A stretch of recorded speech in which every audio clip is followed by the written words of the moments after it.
First things first, Jonas, how are you? Good, good. We're on the road right now with Delain, and things are going well. Just played the first two shows in Holland, and it's been good. So we're happy. Yeah. What are the feelings within the band? Being back on tour, getting back into the groove of things, touring with Delain, as you say. What has been the Well, mentality this time around? well, it. I mean, to be honest, it's the first real tour for ILLUMISHADE. We've done a few one-off shows with Delain and Sunbeer last year, which was really cool to get to know each other, and it proved to be a cool package. And Mm.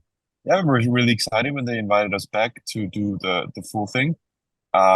It's their Dark Waters over Europe Act Two, and it's going to be 12 cool shows. I guess the spirits are high, and we get along great. Everything's running smoothly, and it's cool. I mean, for us, it's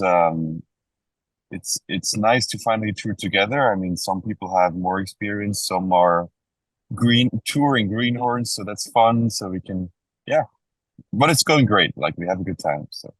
What are the biggest challenges then? As you say, it's the first real tour that you're on. What are the biggest challenges that you're facing at the moment?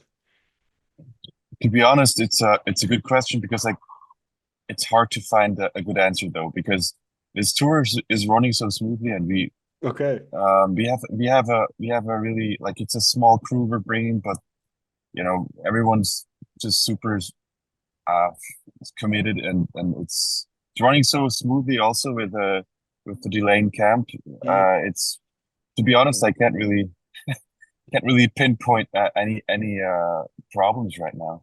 No, but that's excellent to hear, Yeah, obviously. it is. Yeah, yeah. But I mean, because it is interesting, because how this band started, and now you're starting with Napalm and you're touring with Delain. Was this ever envisioned a couple of years ago, or are you just going kind of with whatever opportunities arise? Uh, well, when it started out, you might know this. It used to be a graduation project, kind of like Right. a master's degree graduation project. Fabi's and back at back at that time, or actually, I still am teaching at that school where she was Okay. graduating, and then we joined forces because we were on tour with Helvetia at the time, and she needed to, or she was looking for a writing partner, and she was looking to go into the more like a modern metal direction without sacrificing her musical roots. All um, the very melodic stuff and very like Sure. Disney and musical influence and all that. So that's how it started. And then throughout the years, I mean, we're in I think it's year 3 or 4 now actually, and there there's been quite some up and downs. There were times when we were thinking about maybe this is just a studio project because Elevate plans and of course you have a commitment there. Sure. But then now we yeah we just felt the passion for the project and it was so it's just so satisfying and fun Mm. to write with complete freedom, I would say. Or I mean for now, maybe there will come a day as well when we will be like, yeah, this is Illumishade and this is maybe not so much Illumishade anymore. But for now, I think we really enjoy that freedom and since the band really grew together even more from let's say the first album to this album, we really thought let's try to make this happen while still of course keeping the commitment to Helvetia. But we started getting offers and yeah, we just thought to catch this opportunity, and Mm. it proved to be a good move. I think we have a really great team now with Napalm and Rock the Nation as a booking company, and yeah, things are looking good for this year. Oh, that's awesome. And you mentioned kind of meeting Fabienne. So what is how would you describe the chemistry between the two of you musically? Because you're in two bands together, you kind of I don't know what the writing process is exactly, but you work a lot together. So how would you describe that chemistry? Uh, well, I would say in ILLUMISHADE, we over the years we became a smooth writing team in a way that um there's one way to go where Fabi she writes it's probably more like the ballady songs. They come from her in their origin, and Mm, most of the times she would come up with the harmonies, with the melodies, maybe some lyrics already. Um, and then I would kind of give this the what's the right word? You know, the bare bones, and then I would add the flesh and the skin to it. sure, you flesh it out. Maybe Yeah, yeah. And I usually do full pre-productions then with drums and maybe a pretty basic synth arrangements, of course, the guitars and everything. And then we bring it into the band and take it from there. Most of the times, there were other times now with this album where everyone really was involved from the beginning of the song, and then there's the other kind of way to go where for the heavier songs, mostly I just I have the whole thing in my head and just put it down on a pre-production and then we check vocal ranges, we check okay. melodies and so forth. But usually we work really well together when I get something from her, like a melody or chords. I I start hearing the fleshed out thing, and she's a she's a true artist in modulations. If that means something to you, it's because she's singers with the vocal ranges. It's a Sure. never-ending quest. But and I mean the bass player Yannick and me, we're fortunate to have modern technology at our feet, so we can just pitch stuff around if needed. But Sure. she's Fabi's an absolute genius in modulating parts. So you start the song in some key, and then after like hundreds of modulations, you end up back home at the origin. So yeah, she's just brilliant at that. And no, but I would say compared also to Helvetia, it's just a joy to write together because, as I said before, it's just that freedom you have, and once you have that chemistry in writing together, and the uh, the strong the strong points of the other person, it just Mm, you get into that flow, and which is great fun. And yeah, but I think I have to say it's to me it's really cool to see how Fabi.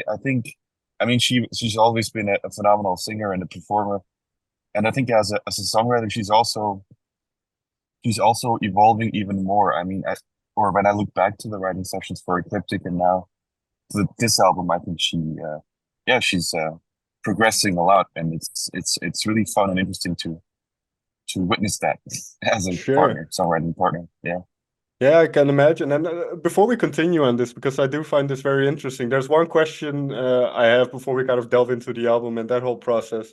Now, one thing that sure, often sure. comes up when I talk to guitar players is Eddie Van Halen. Now, you play, I don't know if you still play in an Eddie Van Halen kind of tribute band, but I ask all guitar players, what makes Eddie special? What makes his guitar playing special? This is a great interview already. Best question I ever had. Um, yeah, I still play in that band. This is, it's my passion project for sure. Um, and it's the cool thing about this tribute band that I have is that it's with good friends, and we all grew up on on their songs, on that music, and Hmm.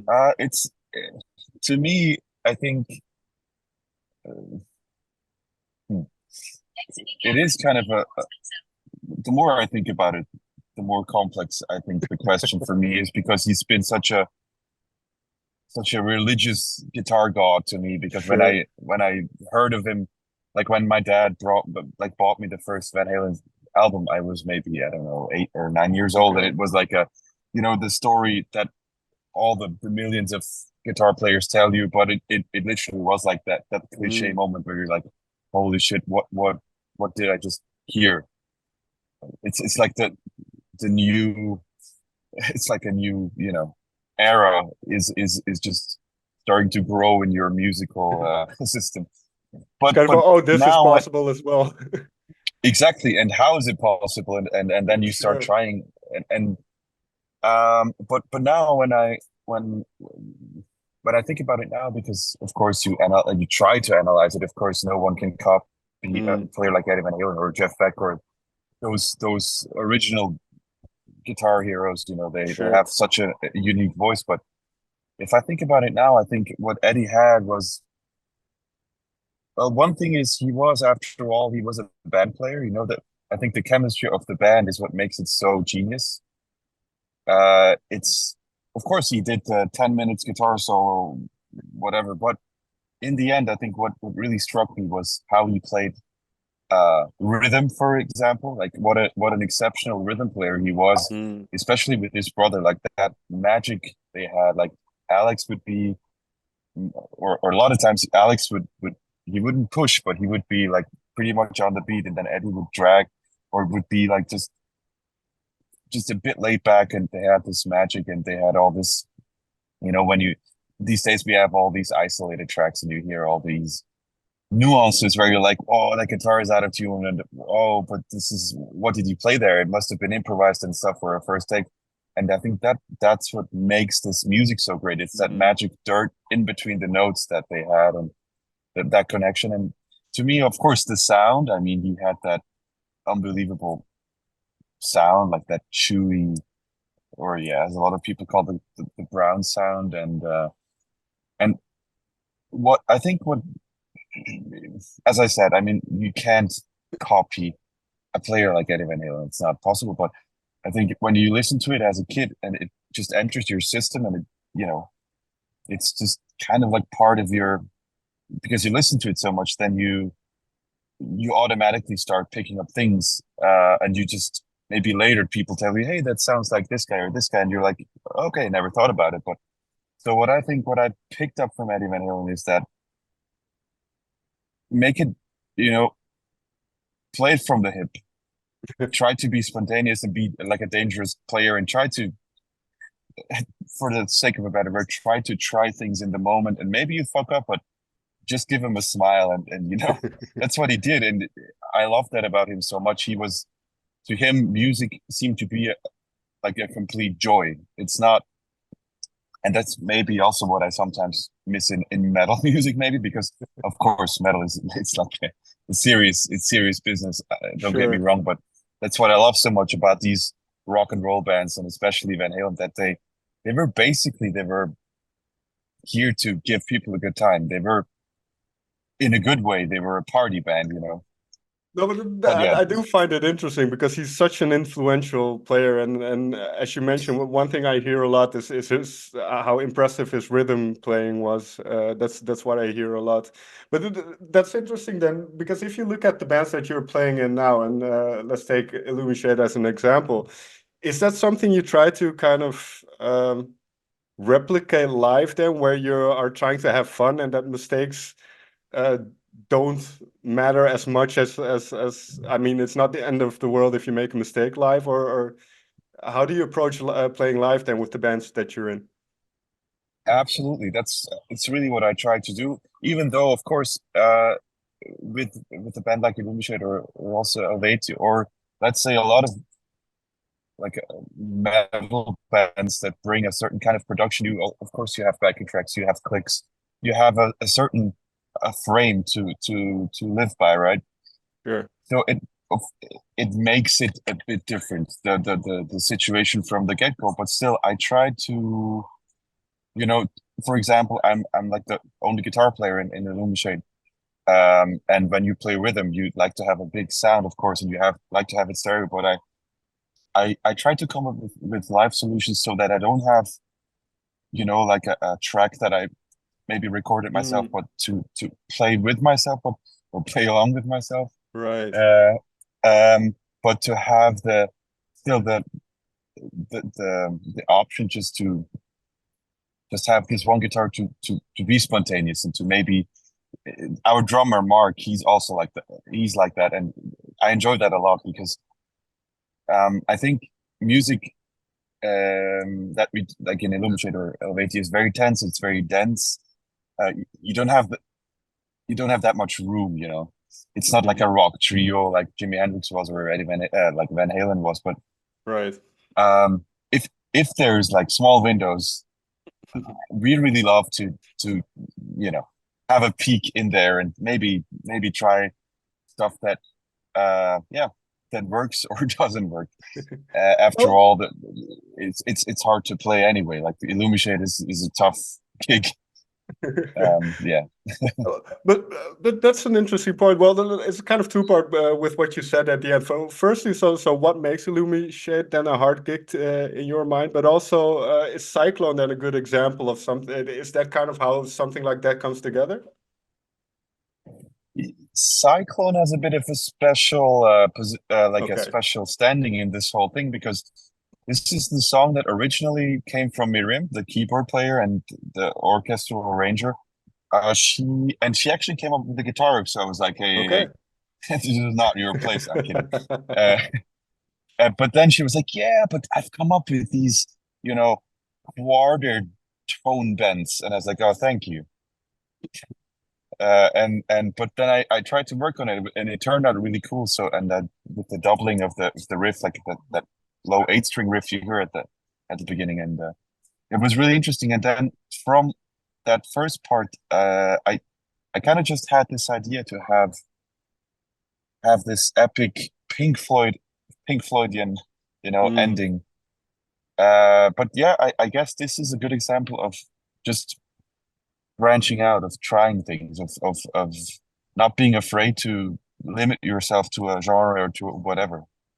Because Um, sorry to interrupt, but did you have no, no, no. a kind of did you have obviously the first album did well enough to continue, you got signed by Napalm. Did you have any idea of what the second album would become, or did you have any kind of pre, I don't know how to describe it exactly, but just Yeah, I think I know what certain you. things you wanted to focus on perhaps? To be honest, the this second album for me, the mission statement was to even more be ourselves, to just try everything, you know, to not to compare to ourselves to Queen, but just their what they did, you know, they came up with prog rock, they did stadium rock, they did disco, they did ballads, they Sure. did vaudeville theater music. They didn't care and they just threw it out there. And I think that's to me that is interesting. And to be honest, that's what I miss also in a lot of modern metal music. Like I like it, I like a lot of bands, but a full album is, you know, bands that just try anything. I miss that sometimes. And I think this second album was a bit of a, and that was a bit of the idea, especially because we grew together as a band more than on the first album, Hmm. I would say. And for instance, then a song like where is it? Uh, TWILY, the way I love you, or Oh yeah, time to yeah. change the way I love you. Is that then what is your approach as kind of the guitarist and riff writer on a song like that? This is an interesting song because it's this is an example of Fabi coming up with a. It used to be a ballad, like this song. I think she planned it to be something like fairy tale, Hmm. and we tried things, and there was like literally one day I just heard like something. It was like an arrangement in my head that I was like, I need to try this. So I took the song, I just took her vocal melody and everything else, kind of uh just extracted that, and Hmm. didn't even didn't really think about guitar playing. I just thought about the Okay. whole vibe and drum. I heard that drum groove. I wanted to have the vocal melody and the drum groove like separated to make it really kind of maybe modern, a bit hip. I don't know. I just and then I wanted to let that crash with really heavy modern riffing, and I actually just took the riff the vocal melody. What I wanted is to have the vocal melody become the riff, Mm. and I think that's what makes it really catchy. So my position on that song was, if you will, strictly like arranging and Right. not even thinking like a guitar player. So there's also a lot of, I mean, you get that big riff, but the rest of the guitar sounds are more like thin-ish, right? They don't Mm. sound like guitar. So that was my, but it was very spontaneous. It was just like, well, wait, I think I need 5 hours now, and then just did it, and then yeah, that's what happened, kind That's awesome. Well, one other final song I'd like to talk to because hearing Fabienne sing in her native language is very interesting. For you guys, Absolutely, yeah. I'm sure you've heard her sing in her native language, but what did that song mean to her and to the rest of the band once that idea was kind of popped into the band? That was completely her thing, and I was I was super happy to see her like just uh having that idea and be like, I'm just gonna do this in a really cool way. And actually, to be honest, I haven't heard her sing in her native tongue that much. And Okay. to me, I think it's just a really, it is kind of like among the lines of, mixing and throwing all the genres and throwing all the styles in something Sure. you because you just like it. It's also, we were also talking about having maybe different languages in one, or like the same song. She also, Fabi's fluent in Swedish. She likes Swedish culture and the whole Okay. nature there. So we were also talking about that. And but what Verliebt, she was, that song, she just came up with it. Here's a song, here's the harmonies. This is what I'm like. I want to sing it in my own dialect, in Swiss German. And then of course we had Kuhn from Right. Epica uh embellishing and the whole thing with his masterful skills. I mean, he's a good friend of the band. He's an awesome guy. So it was Sure. even better. And I think that it's kind of like the maybe a lullaby to lead you out of the album, right? It's kind of like this Kind sweet of to goodbye. calm down at the end a little bit. Yeah, yeah, yeah, yeah. And yeah, I love that. I hope she will continue doing, I don't know, whatever language she wants to do. Yeah. No, but this goes into as you mentioned. I mean, not only being adventurous musically, but in terms of language. And I think we live in an age where genre lines are less important. I think we see a lot more music kind of blending together in more recent years, and even language has become less important. Where you see people singing in French and German, whatever language, and it still resonates with people. Do you agree? Do you think the audience is perhaps more open to new things these days? Uh, yeah, I mean, I still think there's a lot of gatekeeping in metal. Okay. There's still that, yeah, this is not true, and it's not heavy, this is too pop. Mm, But then again, like uh it would probably always be like that to a certain extent. And still, I think the metal scene is, at the same time, it's very alive in a way that the genre evolves uh like maybe not new, but into different subgenres and stuff. And I think, I mean, I love all the rock bands, but if I compare the two genres, I think metal music is more active in a way that, people, fresh bands come up. Like you have all that Bad Omens and Sleep Token and all that, those bands, or Bring Me the Horizon. That, of course, for the true guys, they must be like some sellout pop band. But I think it's very interesting that they cross over, and they keep right. their heavy roots, but they have a song with Ed Sheeran and all that stuff. I think that's very cool, and it's important for the music to reach new people in that way. I think, as you said, the metal scene is very cool. It's a cool genre to be in and to be part Well, of that community. yeah, and I think as far as I can tell, the metal audience is the most engaged. They actually buy physical copies of albums. They like the artwork. They're involved. Absolutely. That's a very important point to mention out, and we are very thankful that even as for a young band as ILLUMISHADE, we have we see a loyal fan base growing, and yeah, they actually stop by at the merch stand, and I think this is very or it could be unique to this genre in that extent, and yeah, we're super thankful to that. Yeah, and the other thing is, and that also benefits us because we're also nerds that, yeah, in metal you can find nerds, you can find people that really like to compare, this song sounds like this band, or this part sounds like this, Sure. and ooh, did you see the artwork?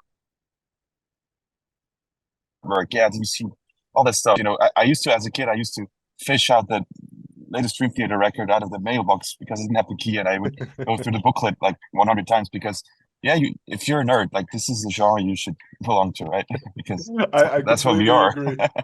I Yeah. completely agree. Jonas, may I thank you so much for taking the time to talk with me. Well, thank you. It's been a pleasure.